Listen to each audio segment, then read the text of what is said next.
جو افطرا کرے اللہ تعالیٰ پہ جھوٹا. بے سلطان سرحد سے بنا، سین لام تو زور، جواز اختیار، سند، اتھارٹی.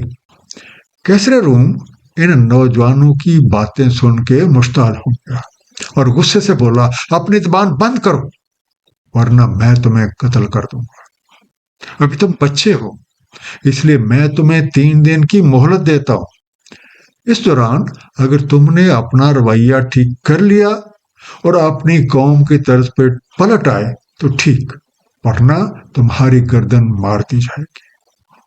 ان نوجوانوں کو سخت حیرانی تھی کہ یہ کس طرح کے لوگ ہیں جو خالق اور مال کے عقیقے کے ساتھ شرک کرتے ہیں.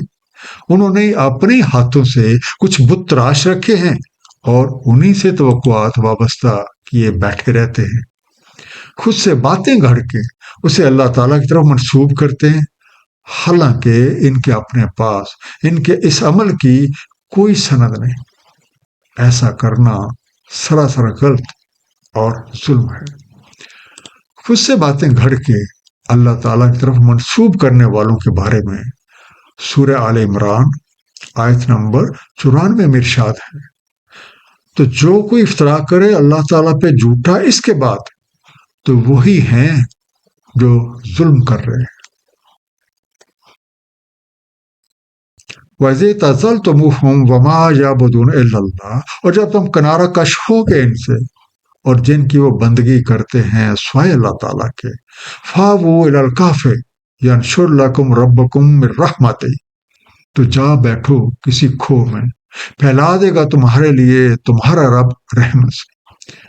وَيُحَيِّئْ لَكُمْ مِنْ أَمْرِكُمْ مِرْفَقًا، اور مہیا فرما دے گا تمہارے لیے تمہارے معاملے میں آسانی کا سامان.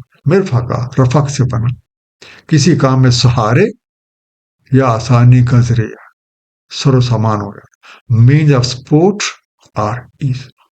اس مہلت کے دوران ان نوجوانوں نے باہم مشورہ کیا اور موقع دیکھ کے اس شہر سے بھاگ نکلے. انہوں نے پہاڑوں کی طرف راہ لی. راستے میں ایک کتا بھی ان کے ساتھ ہو لیا. ایک بڑے غار کو اچھی جائے پناہ دیکھ کے اس میں چھپ گئے اور ان کا کتا غار کے باہر بیٹھ گیا. انہوں نے رب کریم سے دعا کی جس کا ذکر اس سورہ کی آیت نمبر 10 میں ہو چکا ہے کہ ہے ہمارے پروردگار، ہمیں اپنی رحمت خاص سے نواز دے اور ہمارا معاملہ درست کر دے. وہ لوگ تھکے آ رہے تھے اس لیے فوراً سو گئے. وَتَرَى الشَّمْسَ إِذَا طَلَعَتْ تَزَاوَرُ عَنْ كَهْفِهِمْ ذَاتَ الْيَمِينِ، اور آپ دیکھتے ہیں سورج کو جب طلوع ہوتا ہے ہٹ جاتا ہے ان کی کھو سے دائیں کو. وَإِذَا غَرَبَتْ تَقْرِضُهُمْ ذَاتَ الشِّمَالِ وَهُمْ فِي فَجْوَةٍ مِّنْهُ، اور جب غروب ہوتا ہے کترا جاتا ہے ان سے بائیں کو اور وہ ہیں صحن میں اس کے. ذَلِكَ مِنْ آیَاتِ اللَّهِ، یہ ہے اللہ تعالیٰ کی نشانیوں میں سے. مَن يَهْدِ اللَّهُ فَهُوَ الْمُهْتَدِ، جس کو ہدایت دے اللہ تعالیٰ تو وہی ہدایت یافتہ ہے.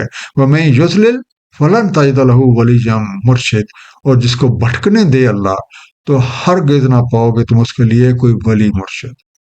تو پہلا انڈر لائن لفظ ہے تو ظاہرو، اس کا روٹ ہے زور، زے واو رے، ایک طرف ہٹ جاتا ہے انکلائننگ اوے. فجوا فجو سے وانا، فے جی واو، دو چیزوں کے درمیان کھلی جگہ اوپن سپیس. مرشد رشد سے بنا، رے شین تال، راہ راست بتانے والا، a guide to lead to right way. اب جو کوئی بھی اس غار کی جگہ سے واقف ہے وہ دیکھتا ہے کہ سورج طلوع ہوتا ہے تو اس کے دہانے سے ہٹ کے دائیں کو گزر جاتا ہے اور غروب کے وقت اس سے کترا کر بائیں کو گزر جاتا ہے. گویا اس غار کا دہانہ شمال کی سمت میں واقع ہوا ہے. اور اب جو لوگ اس کے اندر کھلی جگہ میں چھپ کر سوئے ہوئے تھے وہاں تک سورج کی روشنی نہیں پہنچتی تھی. لگاتار اندھیرا ہونے کی وجہ سے نہ تو وقت کا اندازہ لگایا جا سکتا تھا اور نہ ہی سورج کی روشنی اور حرارت کی وجہ سے غار کے اندر کوئی تبدیلی واقع ہو رہی تھی۔ اپنے من میں ڈوب کر سراغ زندگی پانے والے یہ نوجوان اللہ تعالیٰ کی نشانیوں میں سے ایک نشانی ہے۔ جب انہوں نے رب کریم پہ مکمل بھروسہ کیا تو اس نے کمال مہربانی کے ساتھ انہیں چھپنے کی ایک بہترین جگہ مہیا کر دی اور گردش اجام سے محفوظ رکھنے کا بہترین بندوبست کر دیا۔ حقیقت تو یہی ہے کہ جس کو اللہ تعالیٰ ہدایت دیں وہی ہدایت یافتہ ہے، اور قانون ربی کے مطابق ہدایت اسے ملتی ہے جو ہدایت کا طلبگار ہوتا ہے اور اس کی خاطر اپنے رب کریم کی طرف لو لگا لیتا ہے۔ جیسا کہ سورہ شورا آیت نمبر 13 میں ارشاد ہے، اللہ تعالیٰ چن لیتا ہے اپنے لیے جو کوئی چاہتا ہے، اور وہ ہدایت فرماتا ہے اپنی طرف کی جو کوئی انابت کرتا ہے۔ جب اصحاب کہف نے ہدایت کی طلب میں اللہ تعالیٰ سے رجوع کر لیا تو اس نے انہیں ہدایت فرما دی، ان کے دلوں کو مضبوط کر دیا، ان کی نصرت فرمائی اور ان کی حفاظت کا اعلیٰ بندوبست فرما دیا۔ اس رکوع کا ایک مختصر خلاصہ: اصحاب کہف اور رقیم وہ چند نوجوان تھے جو شرک اور کفر کو چھوڑ کے اللہ وحدہ لا شریک پہ ایمان لائے، اور اس وقت معاشرے میں شرک اور بت پرستی عام تھی اور کیسر روم خدائی کا دعوے دار بنا ہوا تھا۔ بادشاہ وقت کو جب نوجوانوں کی تبدیلی مذہب کی خبر ملی تو اس نے انہیں اپنے دربار میں طلب کر لیا۔ ان نوجوانوں نے برملا اس بات کا اعتراف کیا کہ وہ خالق اور مالک حقیقی پہ ایمان رکھتے ہیں، اور ساتھ ہی اس عزم کا اظہار کیا وہ اپنے عقیدے کو چھوڑ کے پرانی روش پہ لوٹنے والے نہیں۔ کیسر روم نے انہیں سنگین نتائج کی دھمکی دی اور سوچنے کے لیے چند دن کی مہلت دی۔ یہ نوجوان موقع پا کر اس شہر سے فرار ہو گئے اور پہاڑوں کی راہ لی۔ راستے میں ایک کتا بھی ان کے ساتھ ہو لیا۔ چھپنے کی خاطر ایک غار میں پناہ لی اور رب کریم سے رحمت کے طلبگار ہوئے۔ اللہ تعالیٰ نے ان پہ ایک عرصے کے لیے نیند طاری کر دی۔ ہدایت اللہ تعالیٰ کے ہاتھ میں، اور یہ اس کو ملتی ہے جو ہدایت کی خاطر اللہ تعالیٰ سے رجوع کرتا ہے، جبکہ خود ساختہ عقائد کی کوئی حیثیت نہیں۔